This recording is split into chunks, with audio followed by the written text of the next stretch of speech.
கர்த்தருடைய பரிசுத்த நாமத்துக்கு மகிமை உண்டாகட்டும். தேவனுடைய வார்த்தைக்கு நேராய் கடந்து செல்வோம். 1 கொரிந்தியர் 13வது அதிகாரம் 10வது வசனம். நிறைவானது வரும்போது குறைவானது ஒளிந்து போகும். அல்லேலூயா. இந்த நிறைவானது அப்படின்னு சொல்லும்போது இங்கிலீஷ்ல when completeness comes, what is in part disappear.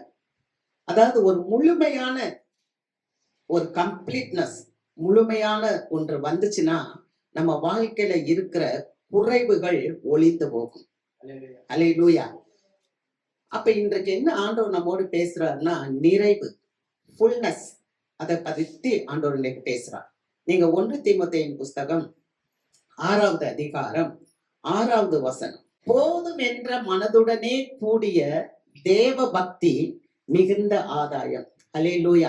அப்ப கடவுள் போதும் அப்படின்னு நம்ம நினைச்சோம்னாலே அதுவே பெரிய ஆதாயம். அங்க இங்கிலீஷ்ல சொல்றீக்கு godliness with contentment is great gain. நல்ல ஒரு பெரிய ப்ராஃபிட் எது அப்படின்னு சொன்னா நம்ம நிறைய நேரம் சொல்லுவோம், நான் இந்த வியாபாரத்தை செஞ்சா எனக்கு கெயின் கிடைக்குமா, ப்ராஃபிட் வருமா அப்படின்னு சொல்லி. அதே மாதிரி நம்ம ஆண்டவர்கிட்ட வரோம்னு சொன்னா இந்த ஆண்டவர் நமக்கு போதுமானவர். நம்ம ஆராதிக்கிற தேவன் எப்படிப்பட்டவர் அப்படின்னா சாதாரணமானவர் இல்லை. அவர் வானத்தையும் பூமியையும் சர்வ லோகத்தையும் சிருஷ்டித்த கர்த்தர். அவ்வளோ பெரிய தேவனை நம்ம ஆராதிக்கும் போது அவர் எனக்கு போதுமானவர். ஏன்னா அவர் தான் நம்மை உண்டாக்கினவர். அல்லேலூயா. அவரே நம்மளை உருவாக்கினவர். அதனால ஒரு கண்டென்ட்மெண்டோட, ஒரு நிறைவோட நம்ம ஆண்டவர்கிட்ட வரும்போது நம்ம வாழ்க்கையில குறைவுகள் ஒளிந்து போகும்.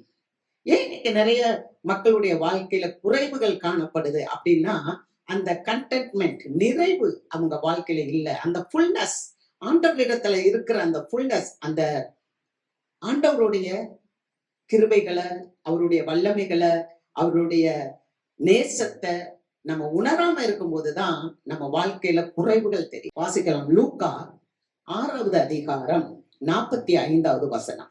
நல்ல மனுஷன் தன் இருதயமாகிய நல்ல பொக்கிஷத்திலிருந்து நல்லதை எடுத்து காட்டுகிறான். பொல்லாத மனுஷன் தன் இருதயமாகிய பொல்லாத பொக்கிஷத்திலிருந்து பொல்லாததை எடுத்து காட்டுகிறான். இருதயத்தின் நிறைவினால் அவனவன் வாய் பேசும். அல்லேலூயா. இங்க ஆண்டவர் 2 மனுஷனை குறிச்சு பேசுறார். ஒண்ணு அவன் பொல்லாத மனுஷன். அந்த பொல்லாத மனுஷன்ட்ட என்ன இருக்கான்? பொல்லாத இருதயம். அந்த பொல்லாத இருதயமாகிய அந்த பொக்கிஷத்தை, அந்த பொக்கிஷம் எப்படி பொக்கிஷம்? அந்த பொல்லாத இருதயமாகி கெட்ட இதயம் பொக்கிஷம்.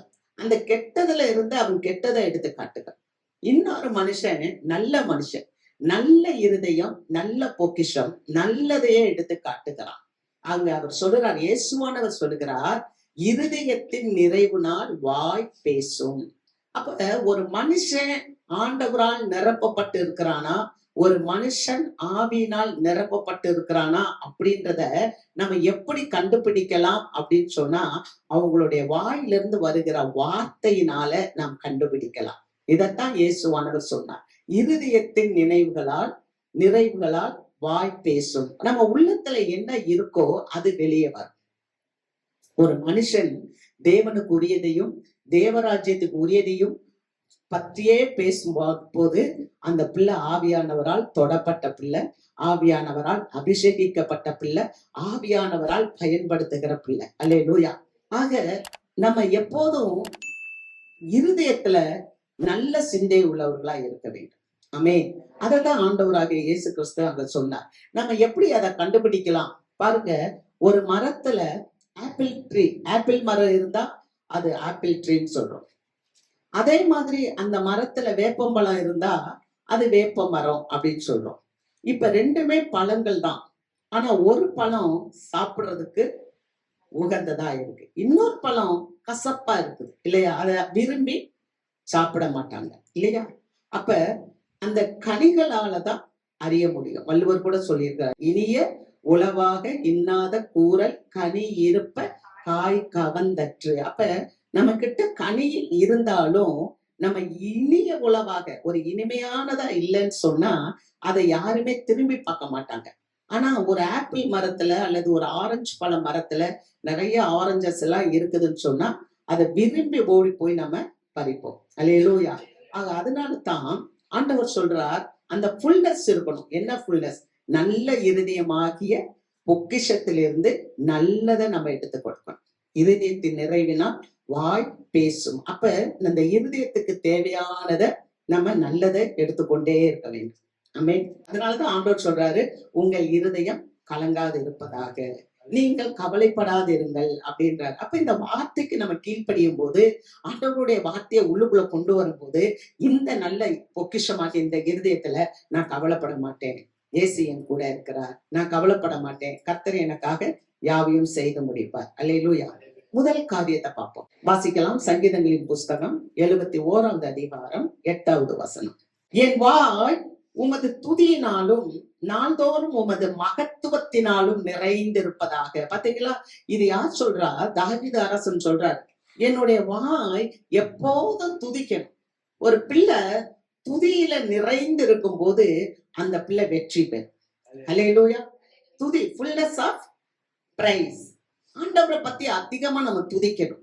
நம்ம துதிக்கும் போது, அதுவும் அந்த வார்த்தை அழகா சொல்லப்பட்டிருக்கிறது, நாள்தோறும் உமது மகத்துவத்தை நான் நினைத்து நிறைந்திருப்பேன். அல்லேலூயா.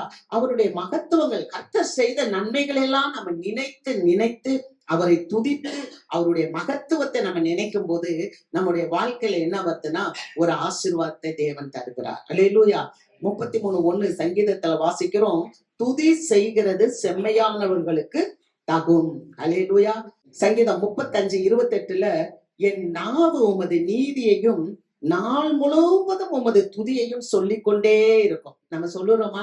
நம்ம வெளியில போறோம், நம்ம வேலை ஸ்தலத்துக்கு போறோம், அல்லது நம்ம காலேஜுக்கு போறோம், கல்லூரிக்கு போறோம், அல்லது நம்ம வேற எங்கேயாவது மார்க்கெட் பிளேஸ் போறோம், எந்த இடத்துல போனாலும் ஆண்டவரை நம்ம துதித்து கொண்டே இருக்கிறோமா?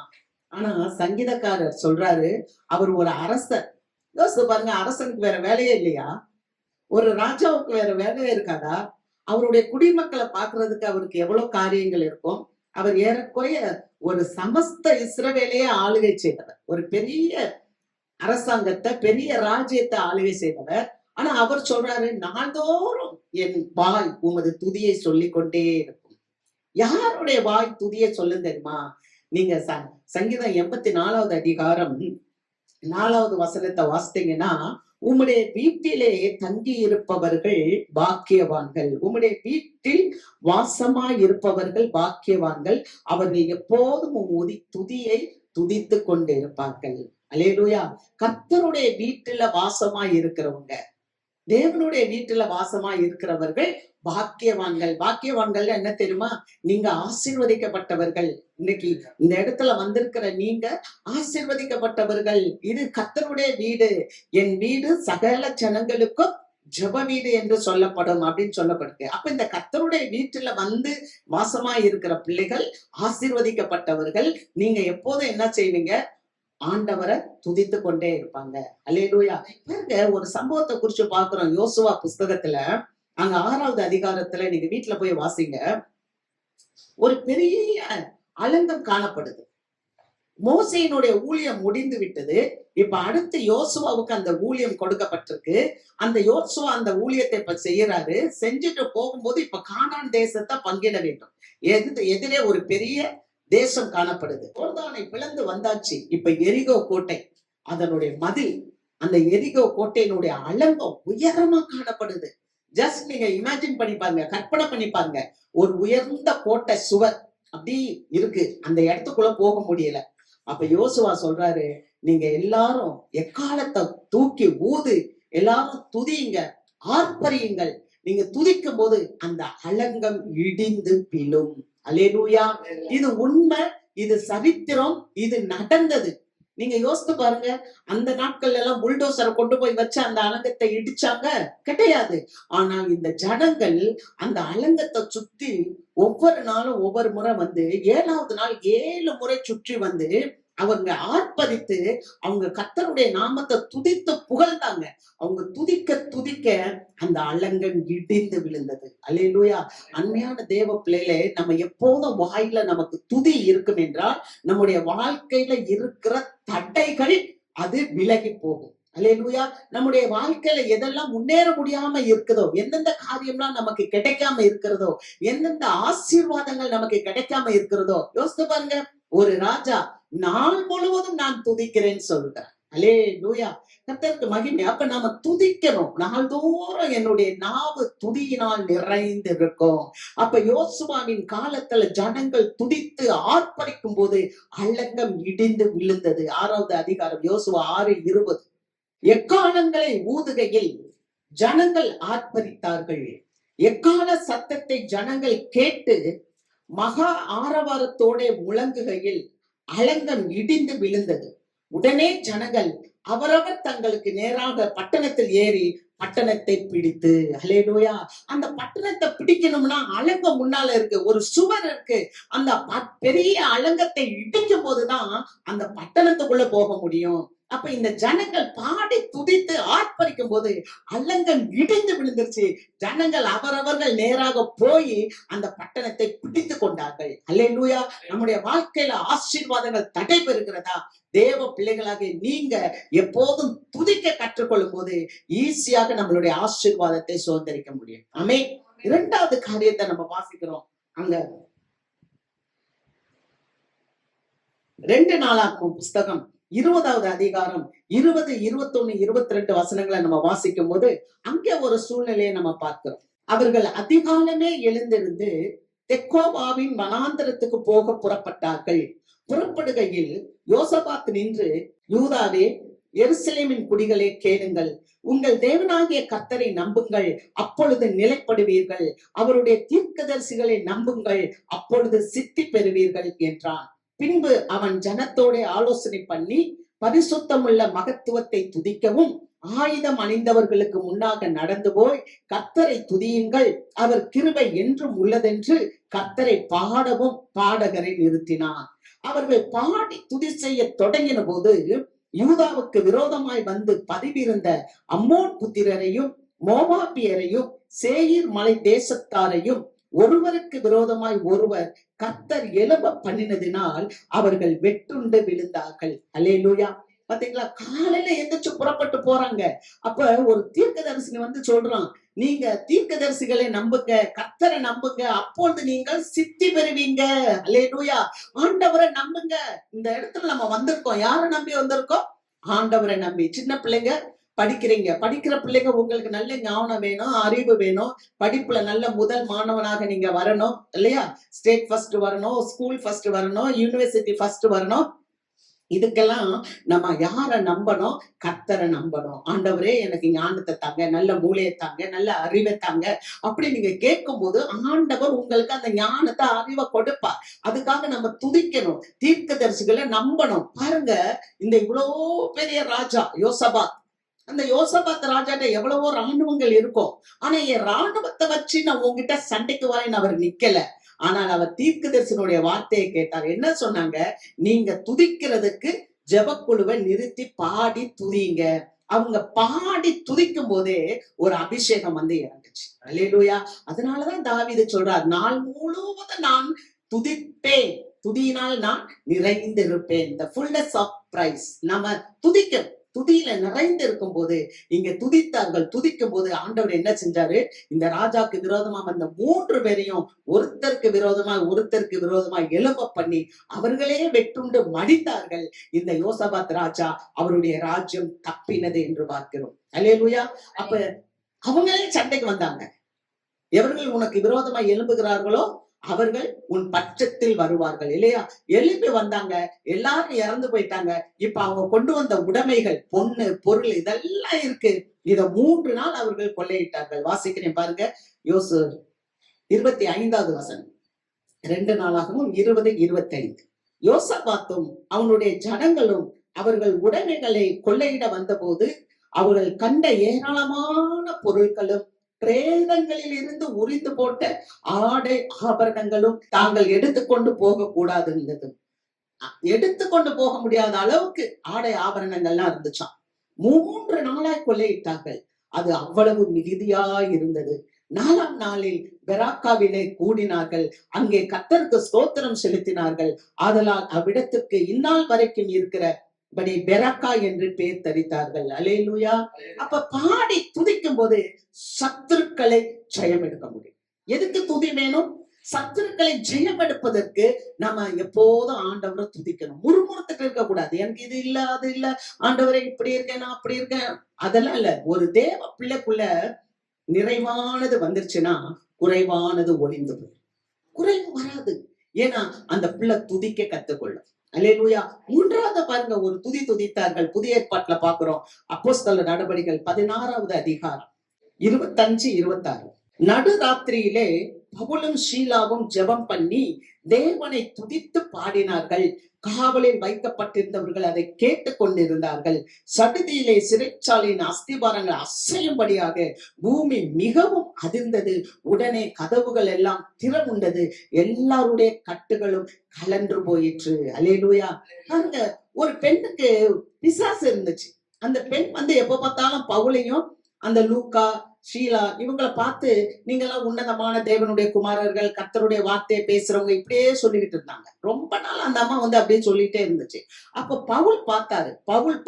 பவுல் அந்த அம்மாக்குள்ள இருக்க அந்த தீய ஆவியை பார்த்து கடிந்து கொண்டார். நீ இந்த மகளை விட்டு போ அப்படின்னு சொன்ன உடனே அந்த பிசாசு அந்த அம்மா விட்டு போயிடுச்சு. இப்ப என்னன்னா, அந்த அம்மா கிட்ட இருக்கிற குறி சொல்ற ஆவி போயிடுச்சு. குறி சொல்ற ஆவி போன உடனே அந்த அம்மா வச்சு இயக்குற அந்த அம்மாவுடைய எஜமான்கள் எல்லாரும் என்ன பண்ணிட்டாங்க, இந்த பவுலையும் ஷீலாவையும் பிடிச்சிட்டு வந்து அந்த மார்க்கெட் பிளேஸ்ல இருக்கிற அதிகாரிகள், சந்தை வெளி பக்கத்துல இருக்க அதிகாரிகள் இருக்கு, மார்க்கெட் பிளேஸ்ல சில போலீஸ்காரங்க எல்லாம் இருப்பாங்கல்ல, அந்த மாதிரி அதிகாரிகள்கிட்ட பிடிச்சு கொடுத்துட்டாங்க. அவங்க பிடிச்சு அவங்க வஸ்திரத்தெல்லாம் இழுத்து கிழிச்சு அவங்கள பவுலையும் ஷீலாவையும் அடிச்சு அவங்க ஜெயிலர்கிட்ட கொண்டு போய் கொடுத்துட்டாங்க. இப்ப ஜெயில போய் போட்டாச்சு. சிறைச்சாலையில இருக்காங்க.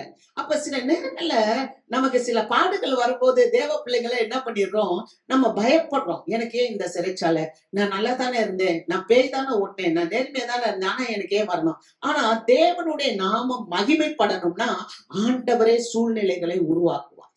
அல்லேலூயா. ஆண்டவரே சூழ்நிலைகளை உருவாக்குவார். பாருங்க, இவங்க போய் அந்த சிறைச்சாலையில இருக்கும்போது இவங்க என்ன பண்ணினாங்க, கர்த்தரை நடுராத்திரியில பாடி துதித்தார்கள். பிரச்சனை வரும்போது நம்ம பாடி துதிக்க முடியுதா? மாறாக பாய போட்டு படுக்கத்தான் தோணும் இல்ல. பிரச்சனை வந்துருச்சுனாலே, பல நெருக்கங்கள் வருதுனாலே நம்ம என்ன பண்றோம், பாய் போட்டு படுக்கத்தான் நின்றோம். ஆனா இந்த ராத்திரியில இந்த பவுலும் ஷீலாவும் பாடி துதிக்கும் போது அஸ்திவாரங்கள் அதிர்ந்தன.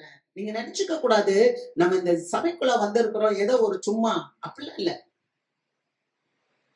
ஏதோ ஒரு சும்மா அப்படி இல்ல. நீங்க உங்களுக்குள்ள அந்த வல்லமை, அந்த பவர் உங்களுக்குள்ள வரும். ஆமென். அதனாலதான் நிறைவானது வரும்போது குறைவானது ஒளிந்து போகும். எதெல்லாம் நமக்கு குறைவு இருக்கோ, ஒரு பொன்னும் பொருளும் பணமும் அதிகாரமும் வல்லமையும் செய்ய முடியாத பெரிய காரியங்களை உங்களுக்குள்ள இருக்க பவர் செய்யும். ஆமென். பாடி துதிச்சா அஸ்திபாரம் அது அசையுது.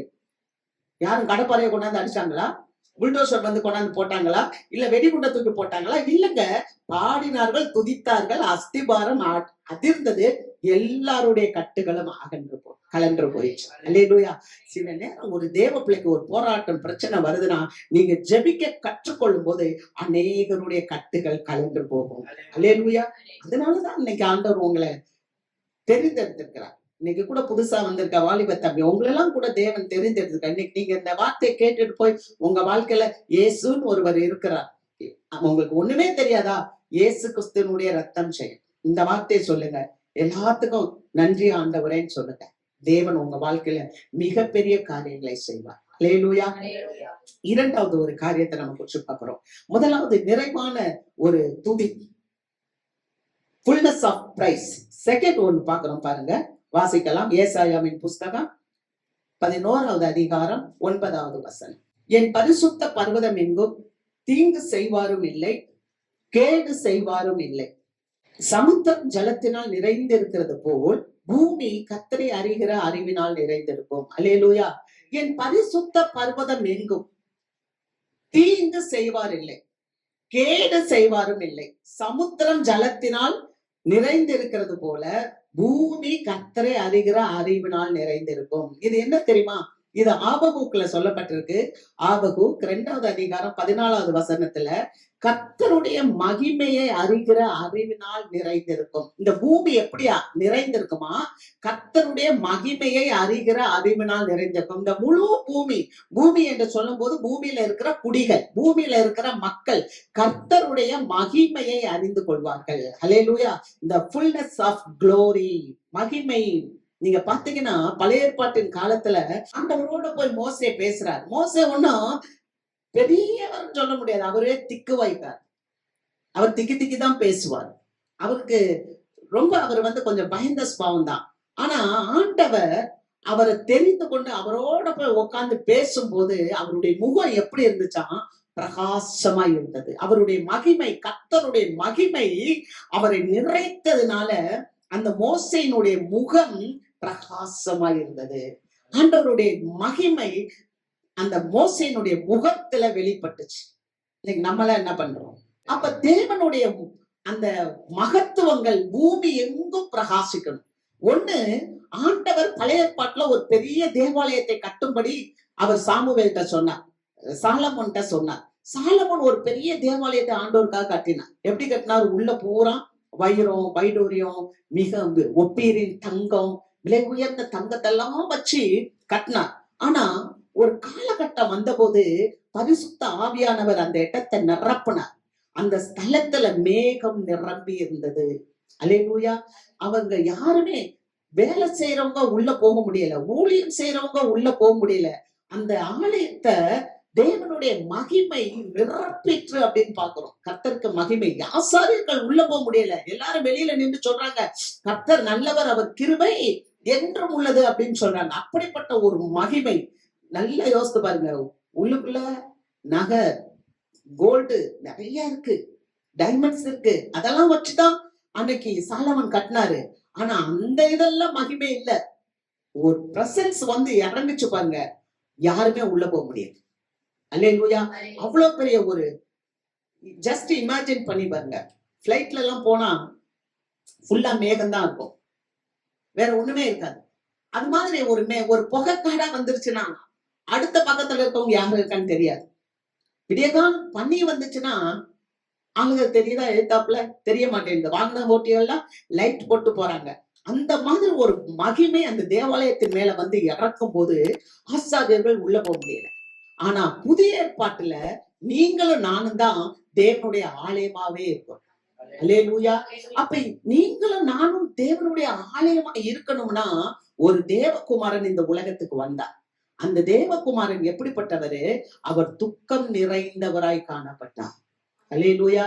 நம்ம வாசிக்கிறோம் ஏசாயா 53வது அதிகாரம். ஆண்டவர் எப்படி இருந்தார்?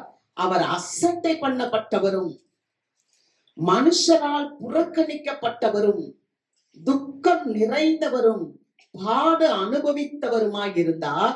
அவரை விட்டு நம்முடைய முகங்களை மறைத்து கொண்டோம். அவர் அசட்டை பண்ணப்பட்டிருந்தார், அவரை எண்ணாமல் போனோம். பாத்தீங்களா? ஆண்டவராகிய இயேசு கிறிஸ்து அவர் தேவகுமாரன். ஆனா அவர் எப்படி வந்தார்னா மனுஷனா வந்தார். இன்னைக்கு நிறைய மனுஷங்க தேவனாகணும்னு நினைக்கிறாங்க. நிறைய மனுஷங்க நான் தெய்வம் சொல்றாங்க. ஆனா ஆண்டவர் தெய்வமா இருக்கிறவர் மனுஷனா வந்தார். அல்லேலூயா. தெய்வம் எப்படி வந்துச்சு? மனுஷனா வந்துச்சு. அசட்டை பண்ணப்பட்டவராம். வானத்தையும் பூமியை உண்டாக்கின அந்த தெய்வம் அசட்டை பண்ணப்பட்டார். 2வது, மனுஷரால் புறக்கணிக்கப்பட்டார். இன்னைக்கு நமக்கு என்ன இருக்கு? நம்மகிட்ட யாராவது ஏதாவது ஒண்ணுட்டா, ஐயோ என்னை புறக்கணிச்சிருவாங்களோ, நான் தான் தெய்வம் இல்ல, என்னை யாரும் புறக்கணிச்சிடக்கூடாது, நான் தெய்வம். ஆனா இங்க ஆண்டவர் எப்படிப்பட்டவரா இருந்தாராம்? மனுஷனா வந்தாரு, அவர் அசட்டை பண்ணப்பட்டாரு, மனுஷரால் புறக்கணிக்கப்பட்டாரு, துக்கம் நிறைந்தவராய் இருந்தார், பாடு அனுபவித்தவருமாய் இருந்தார். அவரை விட்டு நம்முடைய முகங்களை மறைத்து கொண்டோம். அவர் அசட்டை பண்ணப்பட்டிருந்தார். அதை நம்ம எண்ணாமல் போனோம். அவர் சொல்றார், மெய்யாகவே அவர் நம்முடைய பாடுகளை ஏற்றுக்கொண்டு நம்முடைய துக்கங்களை சுமந்தார். நாமோ அவர் தேவனால் அடிபட்டு வாதிக்கப்பட்டு சிறுமைப்பட்டவர் என்று எண்ணினோம். நம்முடைய மீறுதல்களின் நிமித்தம் அவர் காயப்பட்டு நம்முடைய அக்கிரமங்களின் நிமித்தம் அவர் நொறுக்கப்பட்டார். நமக்கு சமாதானம் உண்டு பண்ணும் ஆக்கினை அவர் மேல் வந்தது. அவருடைய தழும்புகளால் குணமாகிறோம். அல்லேலூயா. நம்முடைய தெய்வம் எப்படிப்பட்ட தெய்வம்? அவர் துக்கம் நிறைந்தார், அவர் பாட அனுபவித்தார், மனுஷனால் புறக்கணிக்கப்பட்டார். அதை நம்ம எண்ணாம போனோம். ஆனா மெய்யாகவே எதுக்காக இந்த துக்கத்தை அவரு நிறைந்திருந்தார்? ஏன் அவர் துக்கம் நிறைந்து காணப்பட்டார்? ஏன் அப்படின்னா நம்முடைய பாவங்கள், நம்முடைய மீறுதல்களை மன்னித்து நமக்கு சமாதானத்தை கொடுக்கிற ஆக்கினை அவர் மேல் வந்தது. அவருடைய காயப்பட்ட தழும்புகளால் நாம குணமானோம். அல்லேலூயா. அந்த குணத்தை நம்ம பெற்றுக்கொண்டபடினாலதான், அந்த ஃபுல்னஸ் நமக்குள்ள வந்ததுனாலதான், அந்த மகிமை நமக்குள்ள வந்ததுனாலதான், அவர் என்னுடைய பாவத்துக்காக, என்னுடைய மீறுதலுக்காக அந்த இயேசு கிறிஸ்து அடி வாங்கினதுனாலதான், என்னுடைய பாவத்துக்காக, என்னுடைய மீறுதலுக்காக அந்த இயேசு கிறிஸ்து புறக்கணிக்கப்பட்டதுனாலதான், என்னுடைய பாவத்துக்காக, என்னுடைய மீறுதலுக்காக நான் கீழ்ப்படியாம, நான் என்னுடைய தாய் தகப்பனுக்கு செலுத்த வேண்டிய நன்றியை செலுத்தாம நான் அப்படி இருந்ததுனால அவர் மனுஷனால் புறக்கணிக்கப்பட்டார்.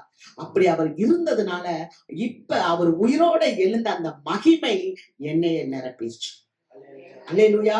இருளில் இருந்த ஜனங்கள் பெரிய வெளிச்சத்தை கண்டார்கள். பாவ இருளில, அக்கிரம சிந்தையில இருந்த எனக்குள்ளாக அந்த வெளிச்சம் வந்தபோது தேவன் என்னையவே ஆலயமாக மாற்றி விட்டார். அல்லேலூயா.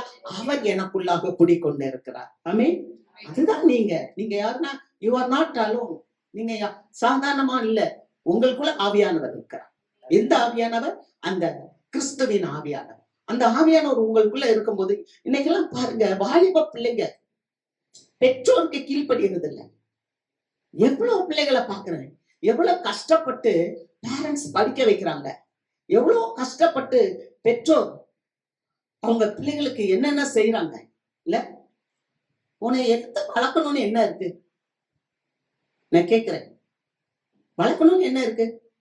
எத்தனையோ பேர் குப்பையில போட்டுட்டு போறாளுங்க, எத்தனையோ பேர் கொண்டு போய் தொட்டில் அரசாங்கத்துல போட்டு போறாங்க. ஆனா உங்களுக்கு சாப்பாடு செஞ்சு, சோறு கொடுத்து, உங்களுக்கு துணி துவைச்சு அப்படிலாம் செய்யும் போது அந்த பிள்ளைங்க வளர்ந்த பிறகு பெற்றோரை மதிக்கிறது இல்லை, பெற்றோரை கனப்படுத்துறது இல்லை. பெற்றோர் ஒருவேளை சரீரத்துல சுகவீனம் ஆகி அவங்களால நடக்க முடியலன்னு கம்பெல்லாம் ஊன்றாங்கன்ற போது அவங்க கூட போறதுக்கே பிள்ளைங்க வெக்கப்படுறாங்க.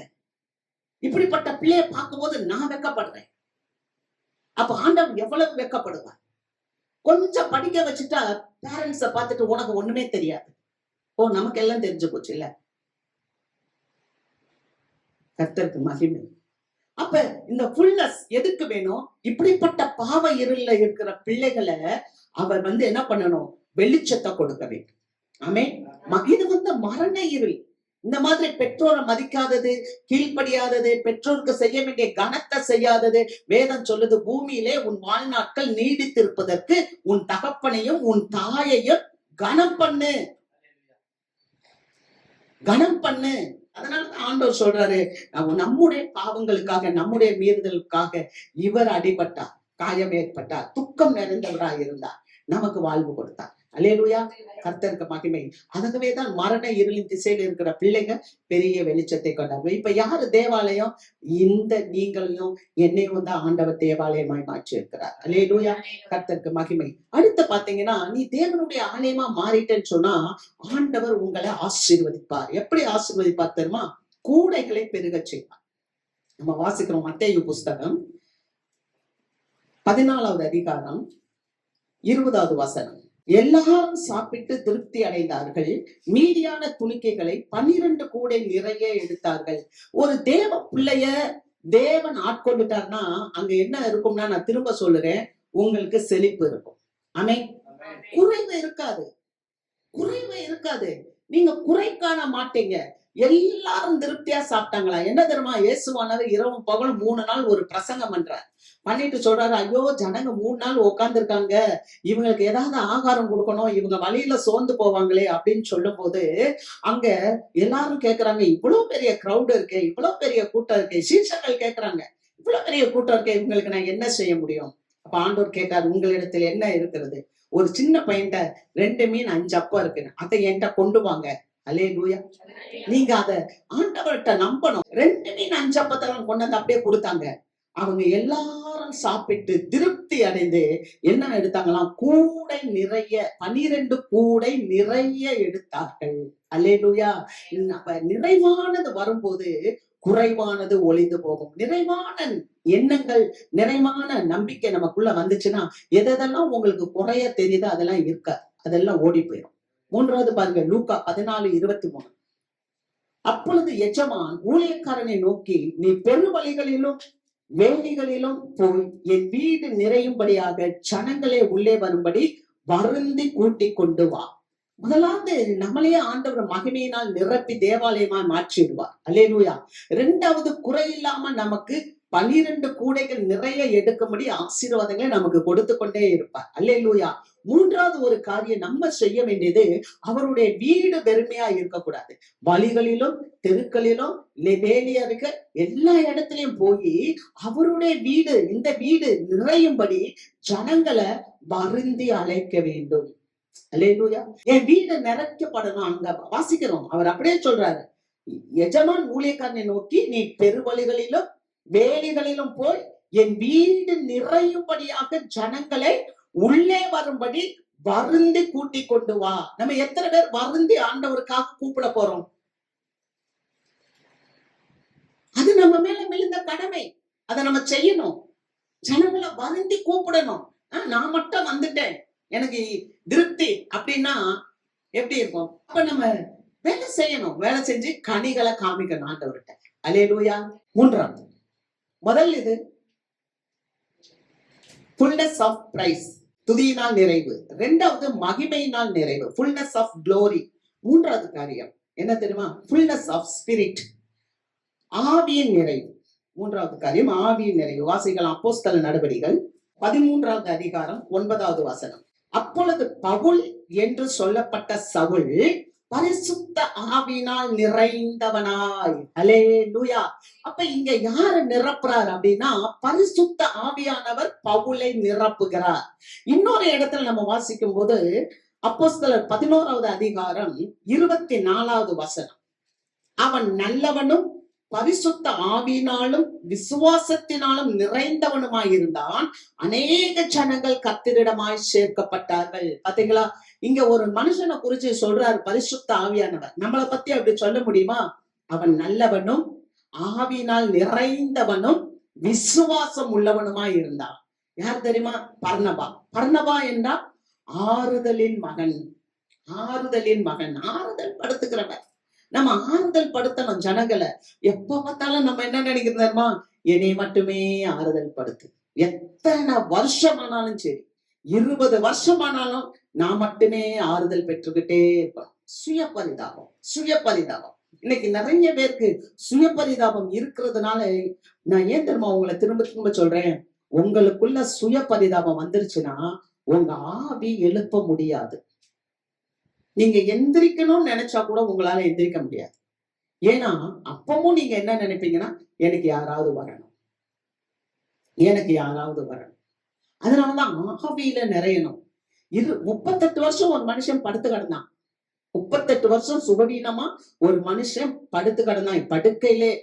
ஆனா அவனுக்கிட்ட என்ன இருந்துச்சுன்னா, சரீரம் தான் பலவீனமா இருந்துச்சு, ஆவி உயிர்ப்பித்துட்டு இருந்துச்சு. ஆண்டவர் வந்து பேசுறாரு, பட்டுக்கே எடுத்து கொண்டு நட்ட. 38 வருஷம் படுத்து கிடந்தவன் டக்குன்னு எந்திரிச்சிட்டான். ஏன்னா அவன் ஆவியில என்ன நினைச்சுக்கிட்டே இருந்தானா, நான் எப்படா எந்திரிப்பேன், நான் எப்படா எந்திரிப்பேன், நான் எப்படா நடப்பேன், நான் எப்படா வேலை செய்வேன். இன்னைக்கு நிறைய பேர் படுத்துட்டு என்ன தெரியுமா சொல்றாங்க, எனக்கு யார்டா வருவா, என்னை யார் தூக்க வருவா, என்னை யார் தூக்கி எழுப்புவா, என்னை யார் தூக்கி நடக்க வைப்பா. வார்த்தையை கர்த்தர் அனுப்பினார். அல்லேலூயா. அவர் தமது வார்த்தையை அனுப்பி அவர்களை குணமாக்கி அழிவிலிருந்து அவர்களை விடுவிக்கிறார். இந்த வார்த்தை தான் நமக்கு வல்லமை. ஆமென். அப்ப நம்ம உயிரோட்டமா இருக்கணும், ஆவியில உயிரோட்டமா இருக்கணும். நான் எழுந்திருக்கணும், நான் நடக்கணும், நான் வேலை செய்யணும், நான் ஆண்டவர் பிள்ளையா மாறணும், நான் பரிசுத்தமா இருக்கணும், நான் நீதியா இருக்கணும், நான் இடுக்கமான வாசல்ல நடக்க பிரயாசப்படணும். அல்லேலூயா. அப்ப கர்த்தர் நம்முடைய காரியங்களை நடத்தி கொடுப்பார். ஒரு மனிதன் ஆறுதலின் மகன். ஆனா அந்த மகன் எப்படிப்பட்டவரா இருந்தா அவரை குறித்து சொல்லும் போது ஆவியானவர் சொன்னா, நல்லவன், ஆவியினால் நிறைந்தவன், விசுவாசம் உடையவன். ஆகவே அந்த ஆள் போறாரு ஒரு இடத்துக்கு. எங்க தெரியுமா? எருசலேம்ல இருந்து 500 கிலோமீட்டர் தொலைவுல இருக்கிற அந்தியோகியா பட்டணத்துல இருக்கிற சபைக்கு ஒரு பெரிய எழுப்புதல் வருது. அந்த எழுப்புதலை போய் பார்த்துட்டு வாப்பான்னு எருசலேம்ல இருந்து அனுப்புறாங்க. பர்னபாவை அனுப்புறாங்க. எருசலேம்ல இருந்து நீ போய் அந்தியோகியால போய் பார்த்துட்டு வான்னு. அங்க போய் ஜனங்களை பார்க்கும் போது இவர் சொல்றாரு, அந்த ஜனங்கள் கிருபையினாலே வளர்ந்திருந்தார்கள். அல்லேலூயா. அவங்க கிருபை, அவங்க கிட்ட இருந்த கிருபையை பார்த்தாங்க. கிருபையை பார்த்த போது, நீங்க மன நிர்ணயமாய் கர்த்தரிடத்தில் நிலைத்திருங்கள். அல்லேலூயா. எனக்காவது நம்ம வாழ்க்கையில கிருபையை உணர்றோமா? நம்ம வாழ்க்கையில இருக்கிற கிருபையை உணர்றோமா? ஆண்டவர் கொடுத்த சுகம், ஆண்டவர் கொடுத்த ஜீவன், ஆண்டவர் கொடுத்த நன்மைகள், ஆண்டவர் கொடுத்த வீடு, ஆண்டவர் கொடுத்த பெற்றோர்கள், ஆண்டவர் கொடுத்த நல்ல சபை, கிருபை நினைக்கிறோமா? நம்ம கிருபையை நினைக்கும் போது நம்ம இருதயத்துல என்ன வரும்னா ஒரு மன நிர்ணயம். அல்லேலூயா. நல்ல ஒரு மனசுல ஒரு தெம்பு, ஒரு பிளெஸிங்ஸ். நான் ஆசீர்வதிக்கப்பட்டவன், நான் ஆசீர்வதிக்கப்பட்டவன். அல்லேலூயா. கர்த்தருக்கு மகிமை. ஆக நல்லவனாக, பரிசுத்த ஆவியினால் நிறைந்தவனாக, விசுவாசம் உள்ளவனாக. அதே மாதிரி இந்த பவுலும் பரிசுத்த ஆவியினால் நிரப்பப்பட்டவராய் இருந்தார். அல்லேலூயா. பரிசுத்த ஆவி வந்துருச்சுன்னா உங்களை சும்மாவே இருக்க விடாது. நீங்க வாசிக்கலாம் ரோமருக்கு எழுதின நிருபம் 1வது அதிகாரம் 14. கிரேக்கருக்கும் அந்நியர்களுக்கும் ஞானிகளுக்கும் மூடருக்கும் நான் கடனாளியாய் இருக்கிறேன். அல்லேலூயா. பரிசுத்த ஆவியை பெற்றுட்டாலே அங்க அவர் சொல்றாரு, நான் கிரேக்கருக்கு, அந்நியர்களுக்கு, மூடனுக்கு, ஞானிகளுக்கு நான் சுவிசேஷத்தை சொல்ல கடனாளியா இருக்கிறேன். ஏன் தெரியுமா? ஆவியானவருடைய நிறைவு வரும்போது ஒரு மனுஷன் சும்மா இருக்க முடியாது. தனக்குள்ள இருக்கிற சந்தோஷத்தை பகிர்ந்து கொண்டே இருப்பான். அல்லேலூயா. கர்த்தருக்கு மகிமை. அங்க பாக்குறோம், இந்த பவுலை குறிச்சு பார்க்கும்போது சவுல் எனப்பட்ட பவுல் அப்படின்னு சொல்லப்பட்டிருக்கு. சவுல் எனப்பட்ட பவுல். பழைய ஏற்பாட்டுல ஒரு சவுல் இருந்தாரு. அவரும் கர்த்தருடைய ஆவியினால் நிறைந்தவர் தான். அவரும் பாத்தீங்கன்னா தீர்க்க தரிசனம் உரைத்தவர் தான். அவரும் பாத்தீங்கன்னா பென்யமீன் கோத்திரத்தார் தான். ஆனா அவர்கிட்ட ஒரு சடிதியா ஒரு பெருமை வந்துருச்சு. பெருமை வந்த போது ஆண்டவருக்கு அவர் கீழ்ப்படியாம போனார். ஆண்டவர் சொன்னாரு, அப்பா அமலேக்கியர்களை அழித்து விடுன்னு சொன்னார். அமலேக்கியர்கள்னா யார் தெரியுமா? ஆண்டவருடைய பிள்ளைகளுக்கு எதிராய் நிற்கிறவர். நம்ம வாழ்க்கையில கூட நமக்கு எதிராய் நிற்கிறவன் இருக்கிறான். சிலருக்கு கஞ்சா இருக்கும், சிலருக்கு ட்ரிங்க்ஸ் இருக்கும், சிலருக்கு பெண்கள் சுபாவம் இருக்கும், சிலருக்கு ஃப்ரெண்ட்ஸோட பார்ட்டி அடிக்கிறது, இந்த மாதிரி ஏதாவது ஒண்ணு இருக்கும். இதெல்லாம் என்ன தெரியுமா? நாம தேவனுக்கு நேரா வளர்றதுல வளர விடாம தடுக்கிற அமலேக்கியர்கள். அல்லேலூயா. இது மாதிரி. ஆனா அங்க ஒரு அமலேக்கியன் கூட்டம்.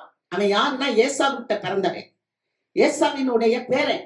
அவன் எழுப்பி தேவ பிள்ளையில ரொம்ப டார்ச்சர் கொடுத்துக்கிட்டே இருக்கான். அவனை அழிச்சு போடுன்னு சொன்னாரு ஆண்டவர். சாமுவேல் மூலமா சொல்றாரு.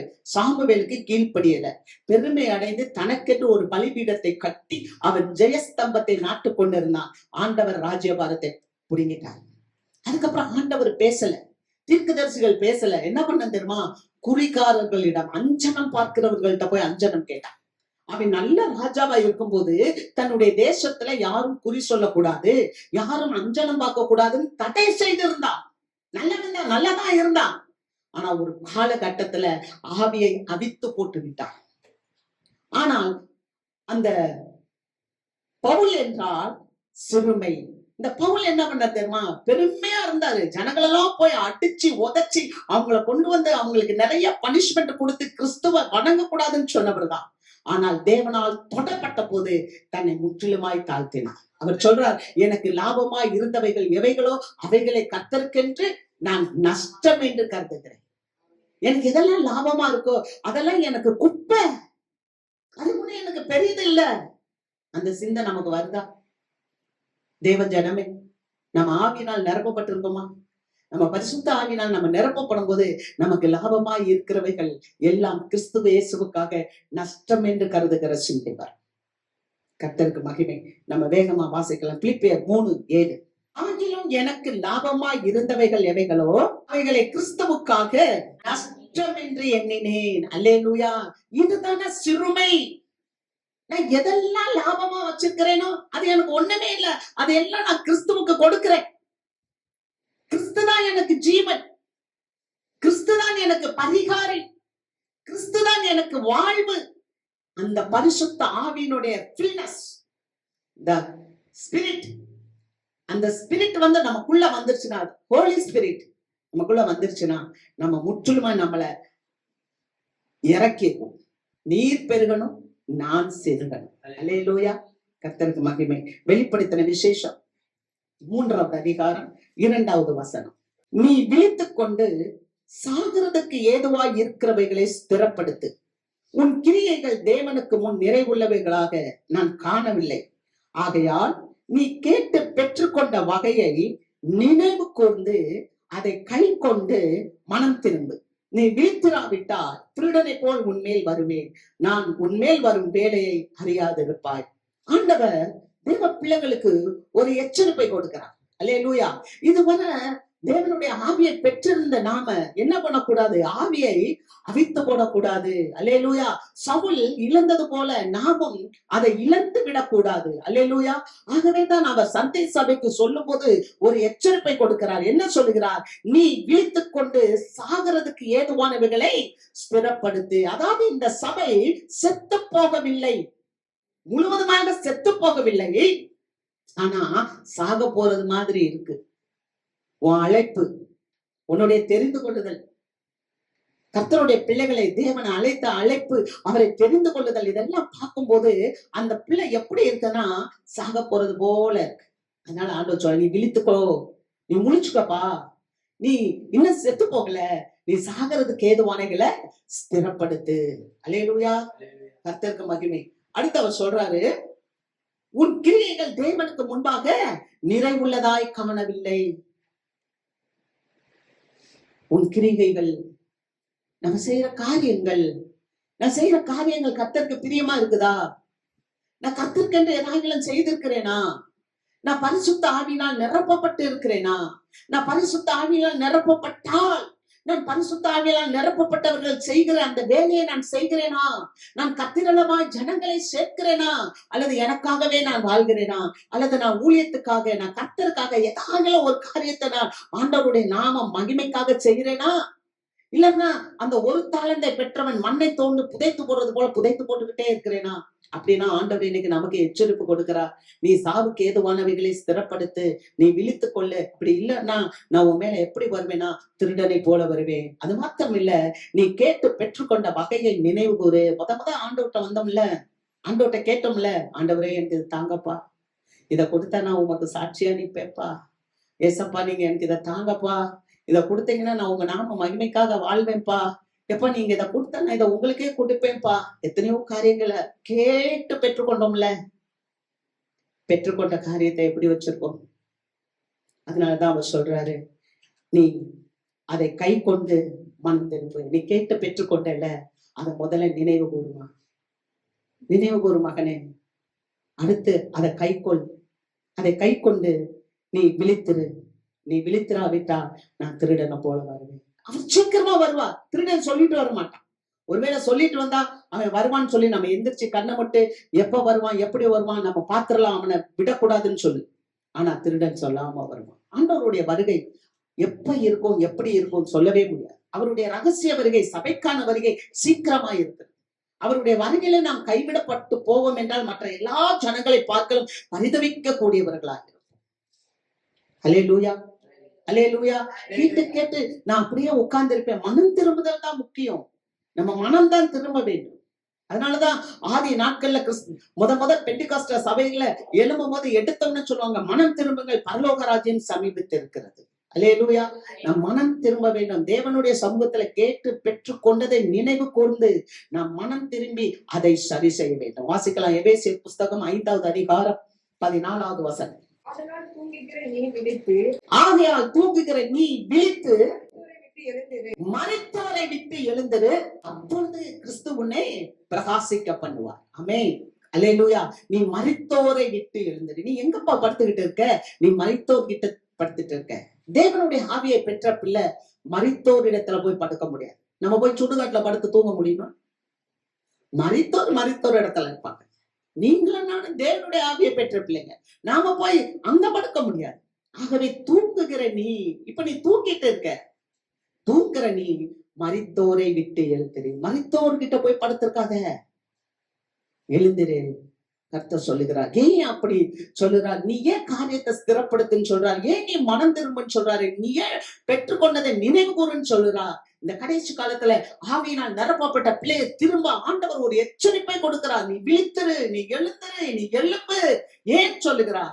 வாசிக்கலாம். மத்தேயுவின் புஸ்தகம் 24வது அதிகாரம் 42வது வசனம். உங்கள் ஆண்டவர் இந்த நாளிகையிலே வருவார் என்று நீங்கள் அறியாதிருக்கிறபடியால் விழித்திருங்கள். அல்லேலூயா. இது யார் சொல்றா? ஆண்டவராகிய இயேசு கிறிஸ்து சொல்லுகிறார். அவர் மக்களை பார்த்து சொல்லுகிறார், உங்கள் ஆண்டவர் இந்த நாளிகையிலே வருவார் என்று நீங்கள் அறியாதிருக்கிறபடியால் விழித்திருங்க. கர்த்தர் ஒவ்வொருவரோடும் பேசுறார்.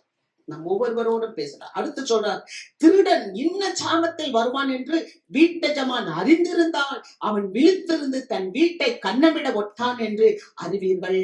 44வது வசனம்.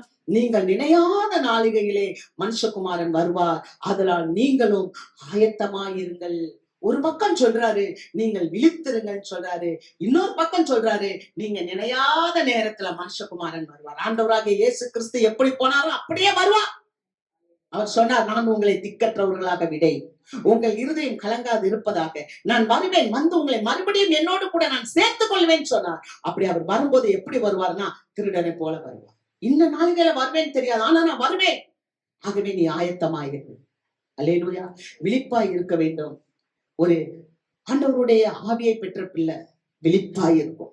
இந்த ஃபுல்னஸ் ஆஃப் ஸ்பிரிட், அந்த ஸ்பிரிட் எப்போதுமே நமக்கு எச்சரிப்பு கொடுத்துக்கிட்டே இருக்கும். அது விழிப்பா இருந்துகிட்டே இருக்கும். மாத்திரமில்ல, ஆயத்தமா இருக்கும். நாளை காலையிலக்கு இட்லிக்கு போடுறோம்னா இன்னைக்கு மத்தியானம் அரிசியை ஊற வைக்கிறோம். இன்னைக்கு மத்தியானம் அரிசியை ஊற வைக்கிறோம், உளுந்த வாங்குறோம், ஆட்டுறோம். சாயந்தரம் ஆச்சுன்னா அதை ப்ரிப்பேர் பண்றதுக்கு உப்பு போட்டு கலக்கி வைக்கிறோம். எல்லாம் செஞ்சு காலையில இட்லி சட்டியை தூக்கி வச்சு இட்லி ஊத்துறோம். ஒரு இட்லிக்கு இத்தனை ஆயத்தம் இருக்குன்னா, உன்னையும் என்னையும் படைத்த ஆண்டவர் அவர் வருகையில நம்மளை அழைத்து போகிறதுக்கு நாம் எவ்வளவு ஆயத்தமா இருக்க வேண்டும். அல்லேலூயா. கர்த்தருக்கு ஸ்தோத்திரம். நிறைவாக இந்த செய்தி நிறைவாக ஒரு வசனத்தை வாசித்து முடிப்போம். எபேசியர் புஸ்தகம் 1வது அதிகாரம் 23வது வசனம். எல்லாவற்றாலும் நிரப்புகிறவருடைய நிறைவாகிய சரீரமான சபைக்கு அவரை எல்லாவற்றுக்கும் மேலாக தலையாக தந்தருளினார். அல்லேலூயா. இந்த சபைக்கு எல்லாவற்றாலும் நிரப்புகிறவர் யாருன்னா ஆண்டவராகிய இயேசு கிறிஸ்து. அல்லேலூயா. அவர் தான் நமக்கு தலையாய் இருக்கிறார். இந்த சபையினுடைய தலை யாருன்னா இயேசு கிறிஸ்து. இந்த சபை சரீரமா இருக்கு, இயேசுவினுடைய சரீரமா இருக்குது. அந்த சரீரத்துல நம்ம எல்லாரும் அவருடைய அவயவங்களா இருக்கிறோம். அல்லேலூயா. அதுதான் சொல்றது, எல்லாவற்றாலும் நிரப்புகிறவருடைய நிறைவாகிய சரீரமான சபைக்கு அவரை எல்லாவற்றுக்கும் மேலான தலையாக தந்தருளினார். விசுவாச மக்களே, நிறைவானது வரும்போது குறைவானது ஒளிந்து போகும். நான் என்னுடைய தலை இயேசு கிறிஸ்துவா அல்லது என்னுடைய தலை கோழி தலையா? நான் பிராய்லர் கோழியா அல்லது நான் கிறிஸ்துவின் சரீரமா? கர்த்தர் இன்னைக்கு சபைக்கு முன்னால வைக்கிறார் இந்த கேள்வியை. இது நீங்க தான் எடுத்துக்கொள்ளணும். நீங்க இல்ல உள்ளபடியே நான் கிறிஸ்துவின் தலையை தான் வைத்திருக்கிறேன்னு சொன்னா, ஆவியானவர் என்னுடைய குறைவுகள் எல்லாவற்றையும் நிறைவாக்குவான்ற ஒரு வல்லமையோட நம்ம பிரதிஷ்டை பண்ணி எழுந்திருப்போம். இல்ல கோழி தலை தான் அப்படின்னு சொன்னா, ஞாயிற்றுக்கிழமை சிக்கன் தலையை என்ன பண்ணுவோம்?